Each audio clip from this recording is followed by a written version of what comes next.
that Christ performs are, I think, a bit like miracles in general. They are something that we can just sort of accept as a given. Like, well, of course, Christ heals. But I think it is important to look at, well, why? Why did Christ's proclamation of the gospel need to involve healings? Why was that such an integral component of the way in which his work was done? And so one last time, I have a bit here from Gardini that I think helps us sort of like peel back the why question and to really look at what it is that moves the Lord to act in that way, to choose to do something. He says, suffering is a shoreless ocean that surged in on Jesus, tide upon tide. Has anyone seriously determined to help set out and not been so overwhelmed by what he found that he counted himself fortunate if he managed to keep afloat? Jesus felt it all and was rocked by pity. He opened the dikes and let in the terrible flood, but he mastered it always. We know of no word from him that reveals him as a utopian. He never even suggests that pain will be banished from the world. Still less does he exalt himself above it in transports of pity or enthusiasm.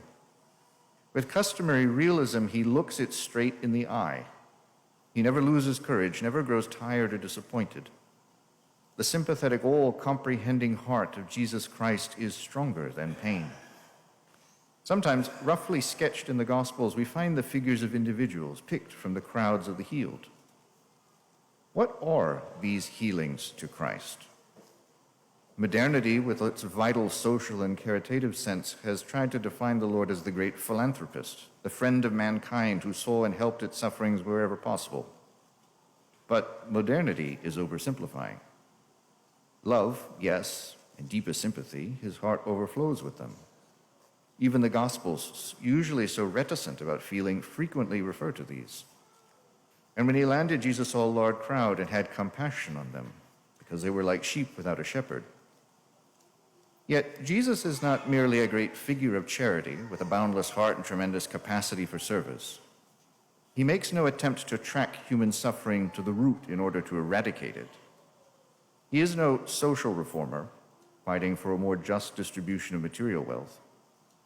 The social reformer aims at lessening suffering, if possible at removing it. He tries to meet human needs in a practical manner, to prevent misfortune, to readjust conditions in order that happy, physically and spiritually healthy people inhabit the earth. Once we see this clearly, we realize that for Jesus the problem is quite a different one. He sees the mystery of suffering much more profoundly, deep at the root tip of human existence, and inseparable from sin and estrangement from God. He knows it to be the door in the soul that leads to God, or that at least can lead to him. Result of sin, but also means of purification and return. This is obviously what is meant by his words about taking up the cross and following him. Perhaps we come nearer the truth when we say, Christ did not avoid pain as we try to. He did not ignore it. He did not insulate himself from it. He received it into his heart. Sufferer himself and realist, he took people as he found them with all their shortcomings. Voluntarily he shared their afflictions, their blame, their need. Herein lies the immeasurable depth and breadth of Christ's love. Its power is the triumphant power of truth in a love which seizes reality and lifts it out of itself. Jesus' healing is divine healing. It reveals the universal healer and directs towards him. It is inseparable from faith. In Nazareth, he is unable to work miracles because the people there do not believe.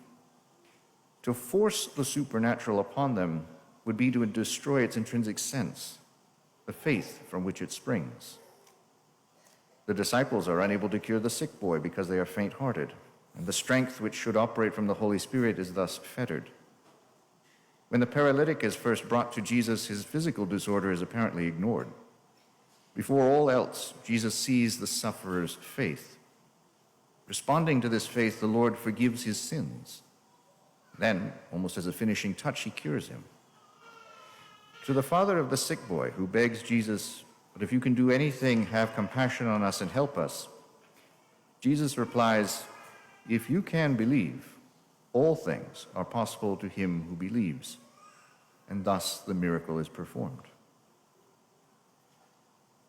But perhaps in this Mass, our prayer could be that we have hearts that are open to that kind of faith, that we are ones who are willing to truly be healed in that way, not so we just sort of feel better, but so then we are able to really be those instruments of God's grace, to be able to go out into the world and to reveal that healing in a broken world that so desperately needs it, to really allow ourselves to live the Christian life that Christ has shared with us.